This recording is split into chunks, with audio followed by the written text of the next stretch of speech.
They say revenge is a dish best served cold. Mine came iced, precision cut, and live streamed in front of 3,000 of the brightest minds in tech. 3 weeks before that moment, before the headlines, the scandal, the standing ovation, I was standing in a glass-walled office on the 35th floor of a Boston high-rise, staring at a man who had stolen 12 years of my life. "Good luck finding another job in tech at your age, Aaron," Martin Blake said, laughing so hard his overpriced coffee rattled in its mug. I didn't blink. I just set the resignation letter on his desk and reached down for the plain cardboard box at my feet. He smirked. "Packing up your little office toys? Coffee mugs? Family photos?" I looked him straight in the eye. "No, these are backup drives. 12 years of original algorithms. Every version, every failed test, every breakthrough, all logged, all time-stamped, and all mine." That's when the color drained from his face. Martin Blake had built his entire career, his entire reputation, on pretending he understood the systems I designed. He never wrote a single line of code. He never optimized a single process. He was a performer in a tailored suit, reciting my work like a magician recites a spell he doesn't understand. And now, the magician was out of tricks. He thought I was walking away quietly. What he didn't know was that this resignation was just the opening move. I had already signed a deal to become Chief Technology Officer at Quantum Stride, our biggest competitor, and I wasn't coming alone. I was bringing the future of algorithmic optimization with me. But what really crushed him wasn't what I took. It was what he lost. Because in 3 weeks, Martin Blake was scheduled to deliver a keynote at the National Conference on Algorithmic Innovation. He'd be standing under the spotlight, in front of cameras, reporters, and PhDs from Google, MIT, and Stanford, without me feeding him answers. And when the first question came, he'd finally have to admit the truth. He never understood anything. For 12 years, I was the invisible mind behind a legacy I didn't get to claim. I joined Datalogics when I was 29, fresh out of MIT, full of fire, faith, and the kind of hunger that keeps you up coding until 4 a.m. I thought I was walking into an opportunity, a future, and in a way I was. Just not the kind I imagined. Back then, Martin Blake wasn't a name that echoed through Silicon Valley yet. He was just another mid-level executive with a penchant for expensive suits and big words he barely understood. What he had, though, was charisma. He could walk into a room full of investors and sell ice to Eskimos. He had the smile of a man who always believed the world owed him something, and the arrogance to take it before anyone noticed it was gone. He saw something in me from the beginning. Not my ideas, not my ambition, just utility. I was fast, I was brilliant, and I didn't complain. Within 6 months, I had redesigned the company's entire logistics optimization system, something they'd been struggling with for years. Efficiency jumped 22%. Martin presented the results to the board like they were a divine revelation. He said things like, "My team has been working tirelessly on a solution, and after many late nights and strategic recalibrations, we cracked it." And I sat in the back of the conference room, hands folded, watching a man take credit for the blueprint I'd sketched on a napkin one night over ramen noodles. I told myself it was fine, that I was new, that my work would speak for itself. It never did. Over the years, it became a pattern. I'd stay late, run stress tests, iterate until my fingers ached. I'd solve the puzzles no one else could even begin to understand. Martin would skim my executive summary, memorize the buzzwords, and then hop a red-eye to present at tech summits in San Diego, New York, Austin, hell, even Berlin once. The industry started calling him the optimization whisperer. There were puff pieces in Tech Week, glowing write-ups in Forbes, LinkedIn posts with thousands of likes praising his vision. People would stop him at conferences, shake his hand, and say things like, "Martin, you've changed the game." He always smiled, always thanked them with false humility. Then he'd text me to say, "Good work. Big win today. Let's circle back next week." And I kept doing it, not because I didn't know what was happening. I knew, but because I didn't think I had another choice. You see, when you're the quiet one, the builder, the thinker, people forget you. They remember the voice, not the hands. They remember who stands at the podium, not who wrote the script.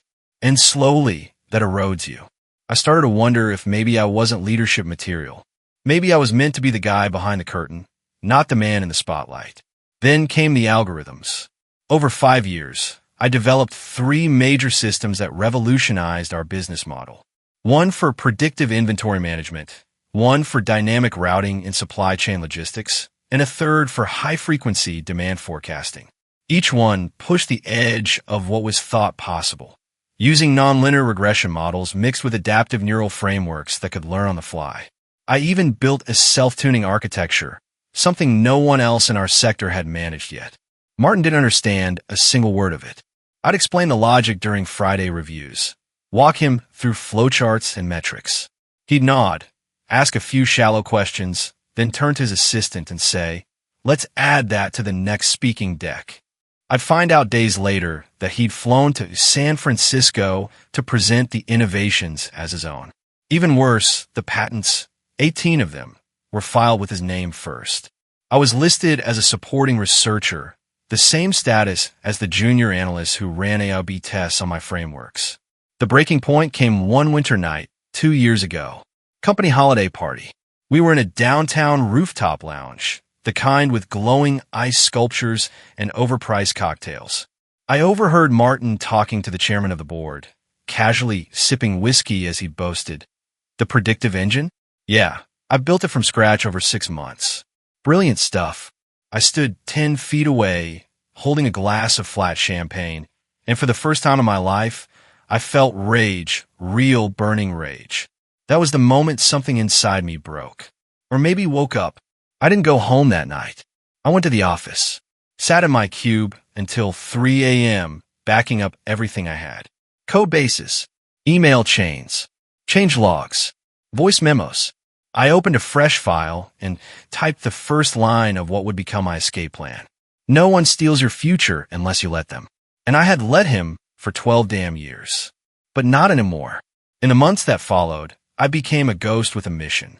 I didn't storm into offices or slam doors or send dramatic emails. That's not how you take down a man like Martin Blake. No, men like him don't fall from a single blow. You unravel them slowly, methodically, until there's nothing left but the hollow image they clung to for years. So I played the part.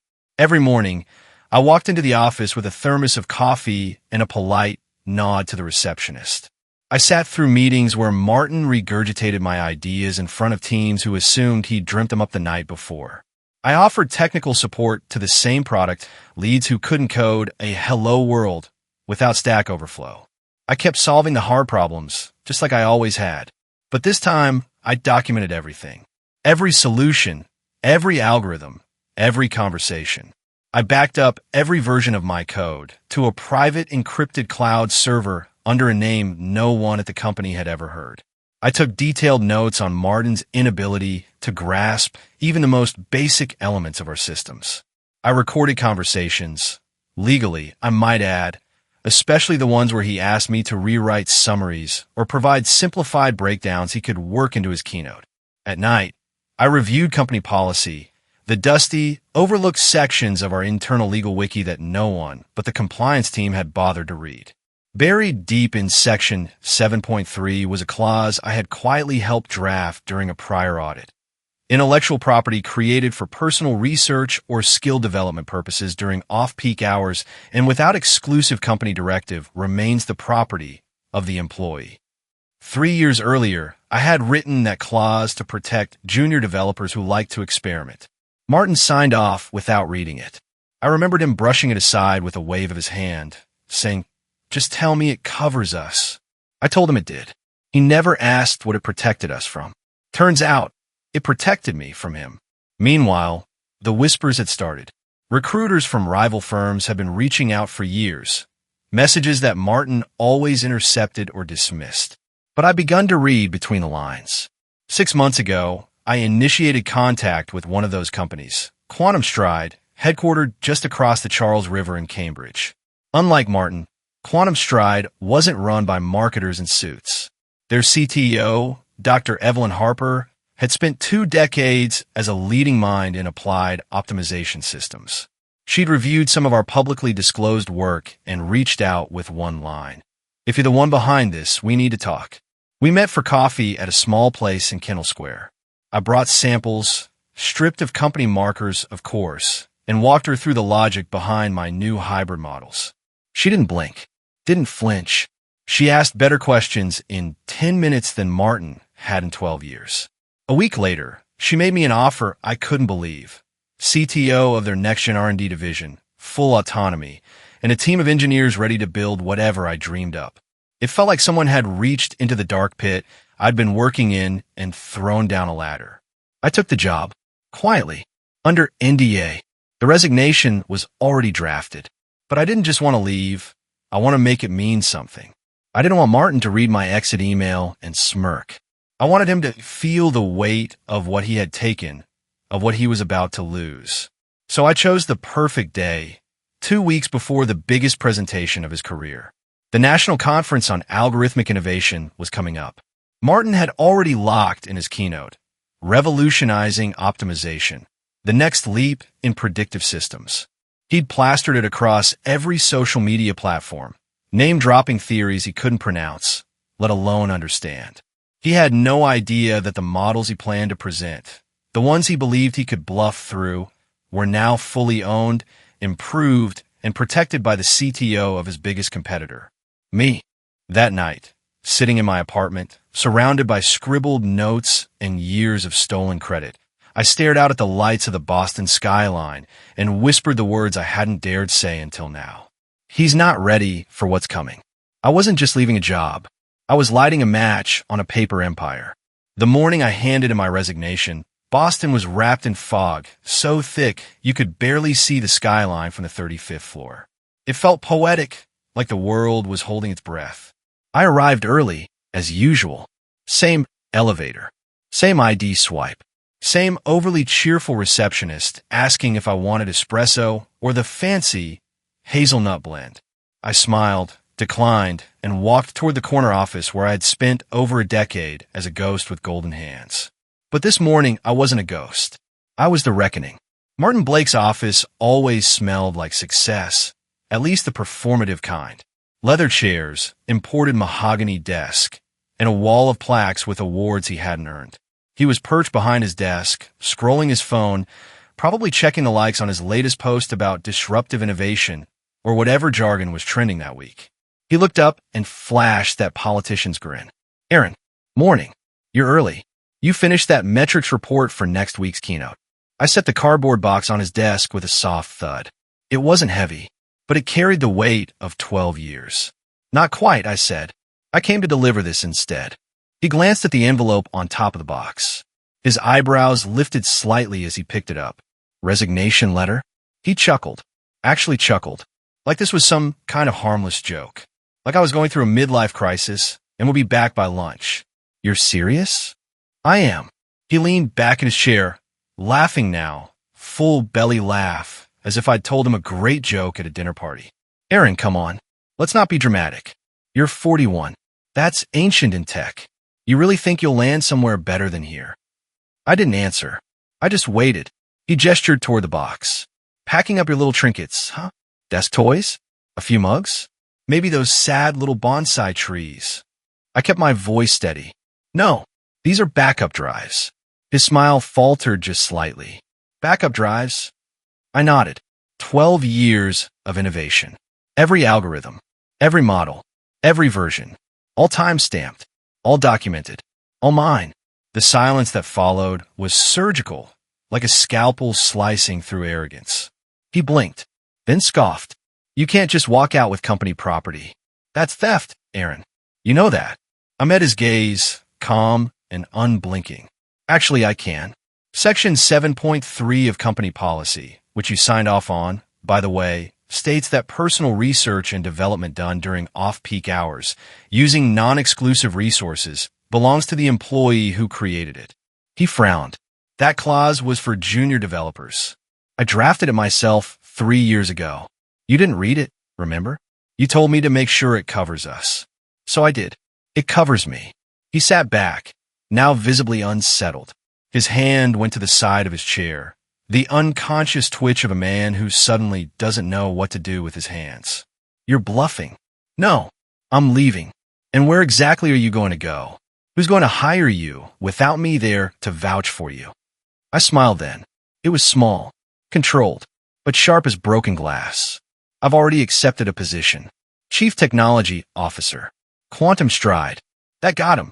The blood drained from his face so fast, it was like someone had pulled the plug. You signed with Quantum Stride? They reached out months ago. You intercepted the first few offers. I figured I'd let them know who was really behind the work you've been presenting. You can't. That's a breach of... It's not. I cut in. Non-compete clauses only apply to executive-level management. You never promoted me high enough for that to stick. Another oversight. He opened his mouth. Closed it. For the first time in 12 years, Martin Blake was speechless. I gave him a moment to process the collapse of his carefully curated empire. Then I added, by the way, I've already initiated contact with patent attorneys. They're reviewing all 18 filings with your name as lead inventor. His lips parted in a silent gasp. You filed those patents using my code, Martin. My architectures.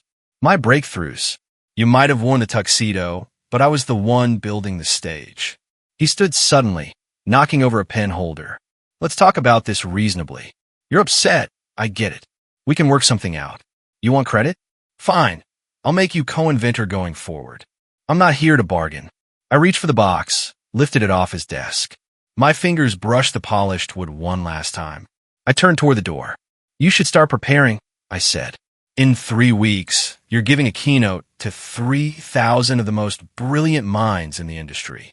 And for the first time in your career, you'll have to stand on that stage without me feeding you the answers. He said nothing. I paused at the doorway, turned slightly, and let the last line hang in the air. You build a kingdom out of smoke, Martin. And now the wind's coming. Then I walked out one step at a time, down the hallway where I had spent over a decade solving impossible problems in silence, leaving behind the man who had built his name on my genius and was about to watch it all come undone. The first sign that Martin Blake's empire was beginning to crumble wasn't a press release or a boardroom shakeup. It was a LinkedIn post. 2 days after I walked out of Datalogics with 12 years of innovation in a cardboard box, Martin published a think piece titled, Why True Leaders Empower the Quiet Geniuses on Their Team. It was dressed up in self-awareness, wrapped in buzzwords about collaboration, mentorship, and cultivating internal brilliance. But to anyone who had spent more than a minute in his orbit, it read like a confession trying to wear a halo. I read it from the quiet of my new corner office at Quantum Stride, sunlight pouring through tall windows that overlooked the Charles River. Across the room, a whiteboard was filled with early sketches of a new predictive optimization framework I was developing, something light years ahead of what Martin had ever touched. And yet, I couldn't stop rereading that post. It was the first time he'd ever acknowledged that maybe, just maybe, he hadn't done it all alone. And I knew, deep down, that it wasn't written for his network. It was written for me, a man trying to keep the illusion alive. But illusions don't age well. Over the next week, I watched him try to patch the cracks. He posted daily. Some days it was vague motivational fluff. Success isn't about what you do, it's about what you inspire. Other days, he reposted articles he clearly hadn't read with captions like, Interesting approach to machine learning, hoping to stay relevant in a conversation he never actually understood. At first, people responded as they always had, polite likes, generic praise. But then came the comments. Real ones. Targeted ones. Martin, curious to hear your thoughts on the hybrid model discussed in paragraph 4. Aligns closely with the work you presented at InnovateCon last year. Would love your technical insights on the algorithmic scalability discussed here. Interesting. How does this compare to the predictive structure in your logistics solution from 2023? He didn't answer. Couldn't. Instead, he began to retreat into vagueness. Generalities. Non-answers wrapped in charisma. The kind of smooth talking that once dazzled boardrooms now felt hollow. Meanwhile, my world was getting louder in the best way. Dr. Evelyn Harper introduced me to my new team at Quantum Stride with a single sentence. Meet Aaron Whitman, the mind behind the systems that changed 3 industries.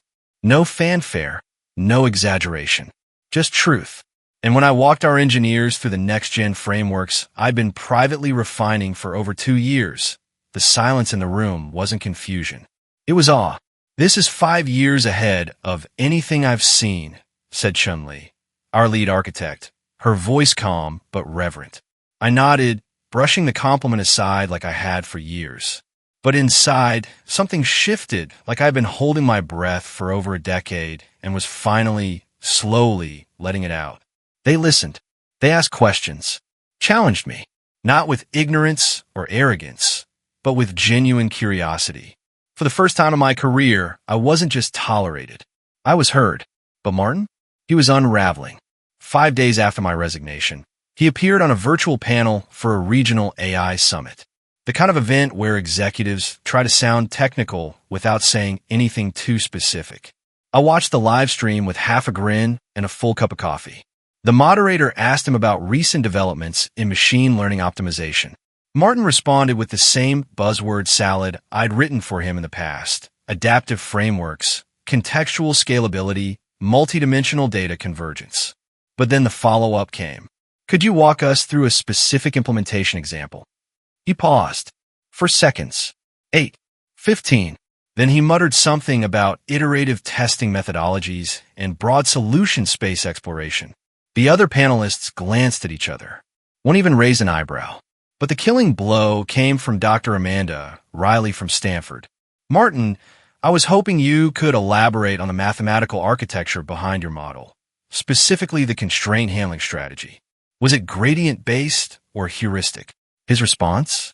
"Well, I believe in keeping things accessible to broader audiences." Dr. Riley didn't blink. "This is a technical summit. Our audience is technical." It was brutal, silent, unforgiving, and beautifully honest. The tech blogs picked up on it fast. One headline read, "Has Martin Blake lost his edge?" Another was more blunt, "Visionary or parrot?" I didn't comment. I didn't like. I didn't share. I just watched.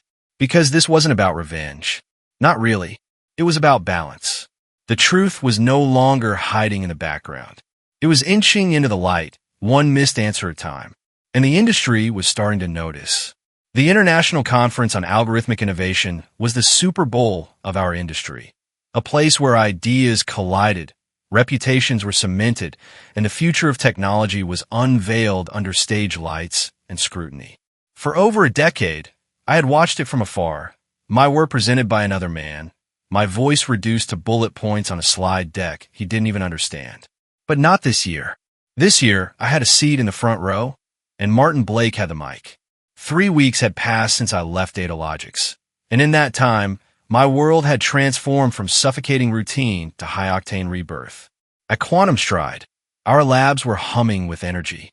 My new team, 12 of the sharpest engineers I'd ever met, had already begun building the infrastructure for my next-generation optimization platform, a framework that made everything I'd created at Datalogics look like a first draft.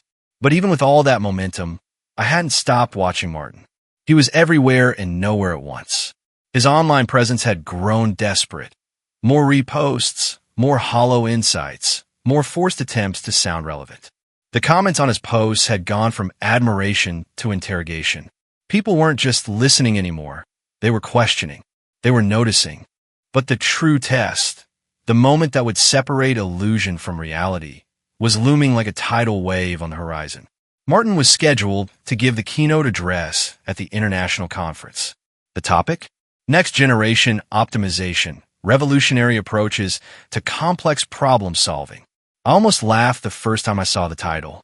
It was word for word the draft I had written 9 months earlier, a proposal he had reworked by changing 3 adjectives and cutting out every paragraph with actual math. Back then, I had watched him prepare to take credit for the next leap in innovation.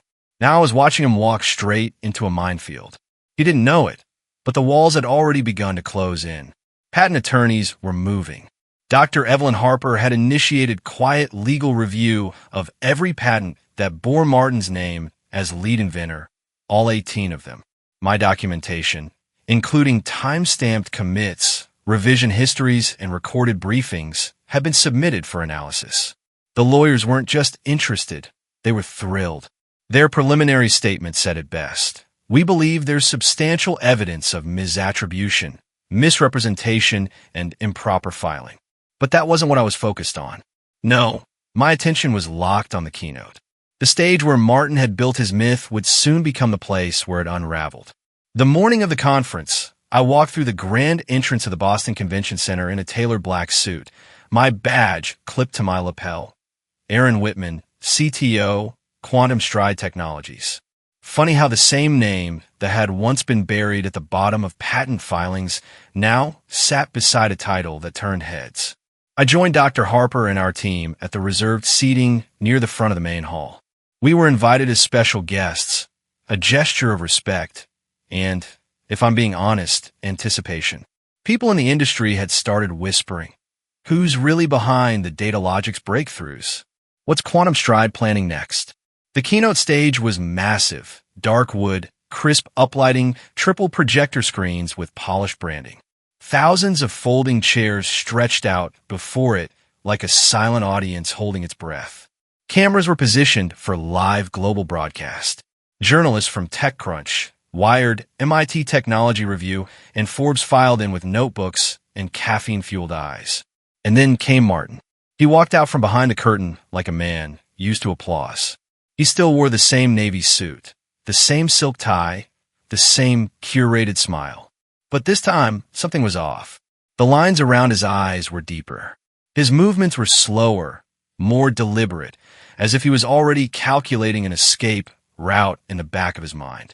He scanned the audience as he reached the podium, and then he saw me. Front row, sitting beside Dr. Harper, flanked by engineers who used to idolize his name, but now worked under mine. He hesitated just for a second, barely noticeable to the untrained eye. But I saw it. A flicker, a moment of doubt, like the first tremor before a landslide. Then he started. Rehearsed lines, empty metaphors, safe, sterile phrases about redefining innovation and pushing beyond the boundaries of what's possible. The slides behind him showed graphs with no labels, architectural diagrams that lacked substance, buzzwords stitched together in meaningless chains. 10 minutes in, he was still skating along the surface, pretending it was depth. But the real show was just about to begin. Because in that crowd were not just admirers, there were scientists, professors, engineers, experts who didn't clap for charisma. They asked questions that demanded knowledge. And Martin had no idea what was coming. I sat still, hands clasped loosely, heartbeat steady. Because this wasn't just a presentation. It was the beginning of a reckoning. And Martin Blake had just stepped into the spotlight with nothing but smoke in his hands. There are moments in life when time doesn't just slow down, it sharpens. The air gets heavier, sounds stretched thin, and even the smallest detail, a cough, a flicker of light, the rustle of a notebook page, becomes deafening. That was the exact atmosphere in the auditorium as Martin Blake stood at the podium, blinking under the stage lights, gripping the edges of the lectern like a man trying to hold onto the last thread of his own myth. He had been speaking for just over 15 minutes, and it was obvious to anyone paying attention that the oxygen was thinning fast. He'd front-loaded his presentation with empty catchphrases and vague slides, peppered with stock images of digital maps, data clouds, and a laughably generic chart titled Exponential Growth Potential. But the room was too smart for smoke and mirrors. I knew it. He knew it. And so did the woman sitting 3 seats to my left. Dr. Patricia Wong, a professor of algorithmic theory at MIT, and someone who had written 2 of the textbooks Martin had quoted, poorly, in his opening remarks. She raised her hand. He saw it. He hesitated. Victor, Martin, she said, voice sharp but professional. Thank you for the overview. Can you walk us through the mathematical framework of your optimization engine? Specifically, how does it handle constraint satisfaction in dynamic multidimensional spaces? The question was a scalpel. Elegant, surgical, deadly. Martin froze. He opened his mouth, closed it, then tried to smile, but it didn't reach his eyes. That's an excellent question, he said, and his voice cracked just slightly. The framework is complex, but we use an iterative, hybrid approach that combines multiple methodologies. Dr. Wong tilted her head. Which ones? He blinked. Well, it's a mixture of adaptive algorithms. We keep things flexible to ensure real-time responsiveness. Dr. James Okafor from Google raised an eyebrow from the back. Flexible how? Are we talking genetic algorithms? Reinforcement learning? Gradient descent? Martin chuckled weakly, shifting from foot to foot. We draw inspiration from several areas. It's more of a conceptual blend. The audience was silent now. Not politely, dangerously. Dr. Sarah Kim from Amazon stood up. Mr. Blake, she said, in your abstract, you claim optimization rates that would violate complexity class boundaries. You're suggesting polynomial time solutions for problems traditionally considered NP-complete. Can you clarify how that's possible? Martin stared at her like he was looking down the barrel of a gun. I believe innovation is about challenging assumptions, he said. Dr. Kim's tone hardened. We're not talking about philosophy. We're asking for math. From the corner of my eye, I saw the event's moderator lean toward his mic, clearly unsure if he should intervene. Then came the moment. Dr. Kim, brilliant, respected, relentless, walked toward the audience microphone, turned to face Martin, and said, loud and clear, do you actually understand the algorithms you've been presenting? The question hit like a thunderclap. There was no air left in the room. No movement. Just silence. Martin stood paralyzed, mouth slightly open, face slowly draining of color. I had a team, he muttered. We developed the work together, collaborative environment. I oversaw the vision. And the math, she interrupted. The architecture? The differential pathing? The convergence methodology. He floundered. Those were handled by technical specialists. I focused on strategy. The illusion shattered right there on that stage. Then, without any cue, without warning, Dr. Evelyn Harper stood up. Actually, she said, and her voice rang out like a judge's gavel, I believe I can shed light on the origins of this algorithm. Martin turned slowly. His face, once the picture of confident deflection, now looked like a man who had wandered into the wrong courtroom and realized the jury already had the verdict. I'd like to formally state for the record, Evelyn continued, walking toward the stage, that the optimization model presented here today was not developed by Mr. Blake, nor by his team at Datalogix. There was a murmur, then stillness. It was developed, she said, stopping just short of the podium, by Aaron Whitman, Quantum Stride's new chief technology officer. She turned and pointed to me, and suddenly 3,000 heads swiveled in my direction. I stood. Every step I took toward that stage was electric. I could feel the history peeling away behind me. Every ignored email, every erased credit line, every hallway passed in silence. I didn't speak like a man begging for recognition. I spoke like a man finally walking in his own name. In response to Dr. Kim's question, I began, turning to face the auditorium. Our model doesn't solve NP-complete problems directly. It reframes the solution space into decomposed substructures, handled independently through adaptive convergence using a modified Lagrangian approach. I looked out over the crowd, scientists, journalists, students, and veterans of the industry. We used manifold modeling to dynamically shift constraint boundaries, avoiding traditional computational bottlenecks by employing dimensional path tracking within localized optimization cells. Gasps, nods, furious scribbling. And Martin? He wasn't just silent. He was gone. Still on stage, but gone. Irrelevant. By the time I finished explaining the architecture, 20 minutes later, the room gave a standing ovation not out of politeness, but out of respect. The kind that doesn't fade with applause, but grows with time. And when Dr. Kim returned to the mic and asked, if you created these algorithms, why did Martin present them as his own for over a decade? I didn't need to say much. I simply looked at him. He might have worn the title, I said quietly, but he never carried the work. The final nail wasn't mine. It came from Dr. Wong, who turned to the moderator and said, I think it's time for Mr. Blake to leave the stage. And just like that, he did. No applause. No dignity, no exit music, only silence, and the faint sound of truth reclaiming its place in the room. The fall of Martin Blake wasn't a single event. It was an avalanche. By the time I stepped off that stage and returned to my seat, the damage was already multiplying across digital landscapes. You could hear the hum in the auditorium. Not from applause, not anymore, but from fingers racing across keyboards and phones. Tweets, live streams, commentary threads, and quote-laced screenshots were spreading like wildfire. Hashtag Blake Exposed was trending before I even left the building. Tech blogs that had once idolized him were pivoting faster than a stock ticker in a recession. The face of innovation, or just a face, read the headline on Tech Week. Wired ran with, "The man who took credit for someone else's genius." The tone wasn't outraged. It was surgical. They weren't defending me. They were dissecting him. That night, I didn't celebrate.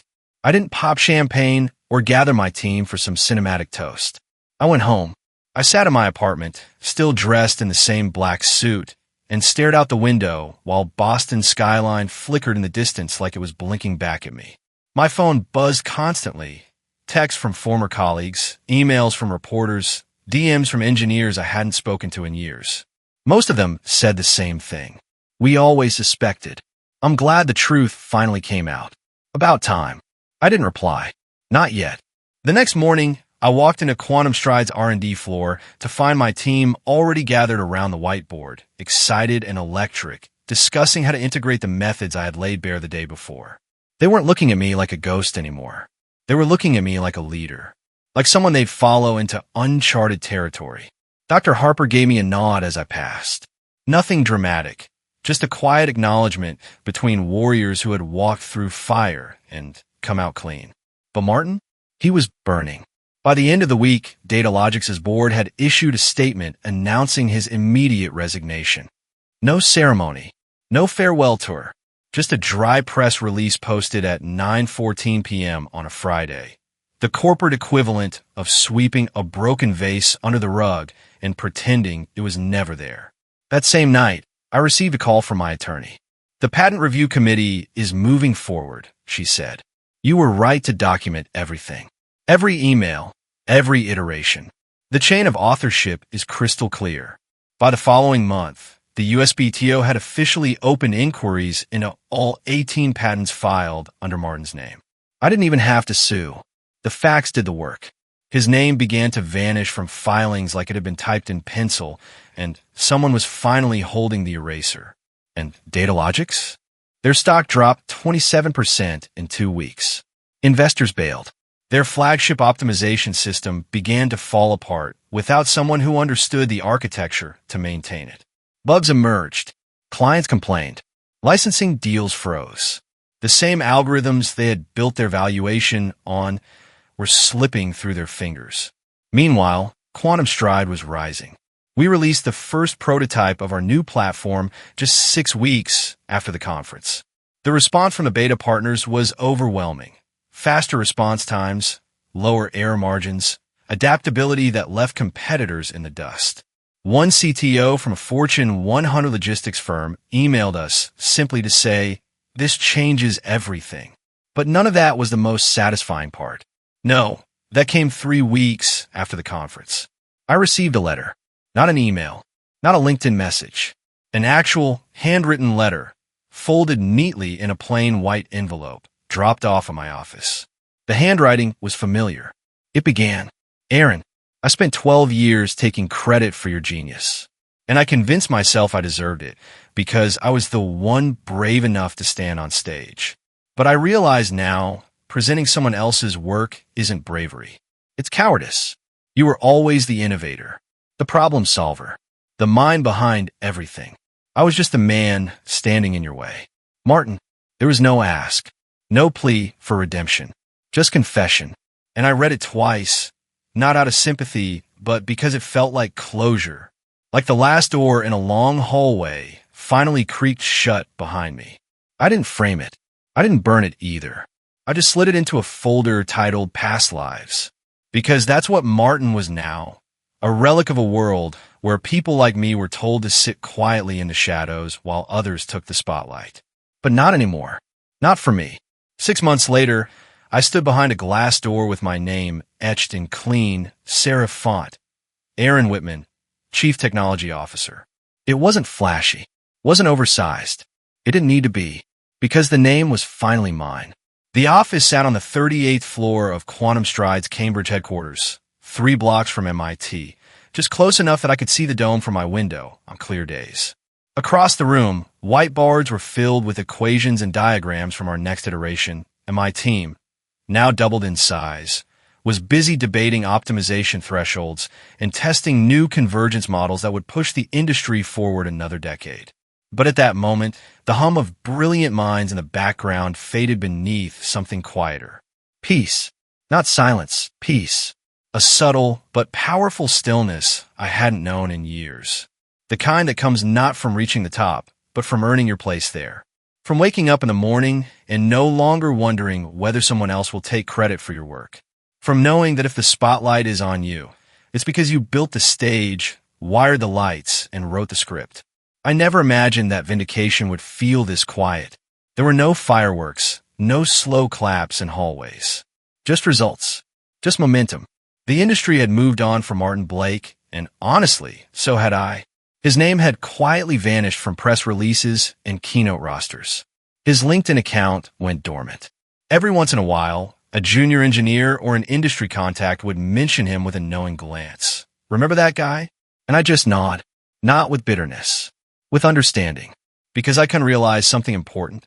Men like Martin don't just steal credit. They build their entire identity on a borrowed voice. And when that voice walks away, they're left with silence. He didn't just lose his job.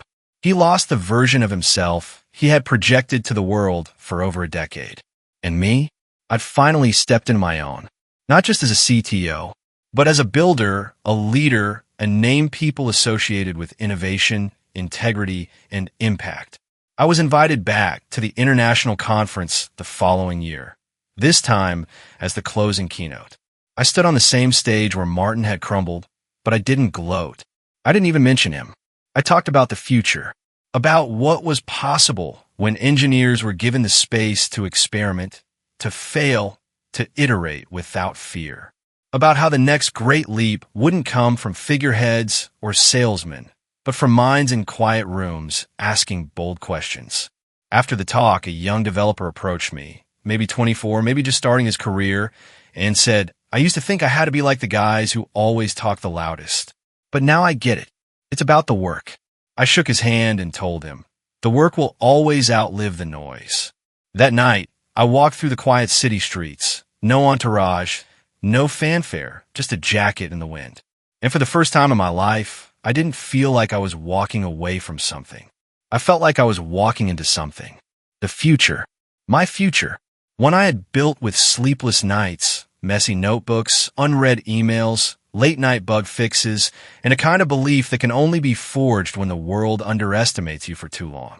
I thought back to all the moments I almost gave up, the meetings where my voice was drowned out, the late nights when no one saw the breakthroughs, the sting of watching someone else bask in applause meant for me. And now, none of it mattered, because I had become what I was always meant to be, not in spite of the silence, but because of it. The best revenge was never about humiliation. It was about transformation, not burning the system down, but becoming so undeniably brilliant that the system had no choice but to change around you. I didn't just leave a legacy of code or patents or awards. I left a legacy of truth. And in this world, especially in tech, truth is the most disruptive innovation of all. If this story resonated with you, if you've ever been underestimated, overlooked, or had your brilliance stolen, then let this be your reminder. You're not invisible. You're just one bold move away from being seen. Leave a comment and tell me, have you ever had to fight for the recognition you deserved? Like this video if you believe real innovation comes from those who do the work. Subscribe to the channel for more true stories of revenge, redemption, and rising to the top, because your moment is coming, and when it does, you'll be ready.